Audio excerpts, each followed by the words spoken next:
যেখানে 98 জন 98% 98% মুসলমান যে স্পেনে, সেই স্পেনে এখন 1000 মানুষের মধ্যে একজন মুসলমান খুঁজে পাওয়া যায় না। কি ক্ষতি হলো? কর্ডোবা কোথায়, আলহামরা বিশ্ববিদ্যালয় কোথায়? জ্ঞান বিজ্ঞানের সূতিকাগার আজ বন্ধ করে দিয়ে ডাকাতরা সব ছিনিয়ে নিয়েছে রাজা রাডারিক এবং ইসাবেলার সব। আজ বাংলাদেশ নিয়ে আমি শঙ্কিত, প্রচন্ড শঙ্কিত। সব জায়গায় রাম রাজত্ব কায়েম হয়ে যাচ্ছে। ঘুরে দাঁড়াবার এখনই সময়, এই শেষ ট্রেনটি মিস করবেন না। আমাদের জীবনের বিনিময়ে যদি হয়, তার বিনিময়ে যদি আমার পরবর্তী প্রজন্ম মুসলমান থাকে, তাহলে আমি সফল। আপনাকে সতর্ক হতে হবে।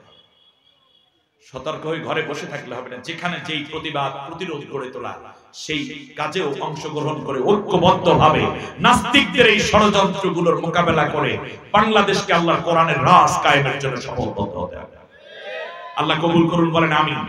আর সেই শপথে যখন ডাক আসবে, কে দাড়িওয়ালা, কে বিনা দাড়ি, কে সরমনাই, কে সরসিনা, কে আহলে হাদিস, কে মোকামিয়া, কে ফুরফুরা, কে জয়পুর, কে জামাত ইসলামী, কে আওয়ামী লীগ, কে বিএনপি, কে জাসদ ফসদ, এগুলো দেখার কোনো দরকার নাই। আপনি যদি মুসলমান হন, নবীর উম্মত বলে দাবি করেন, আল্লাহর গোলাম বলে নিজেকে দাবি করেন, তাহলে সেই কাফেলায় শামিল হয়ে বাংলাদেশকে আগামী নেতৃত্বে আল্লাহর কোরআনকে সাংবিধানিক অধিকার দিতে হবে। কে কে রাজি থাকবেন? কে কে রাজি? দুইটা হাত উঁচু করে আল্লাহকে দেখাই দাও।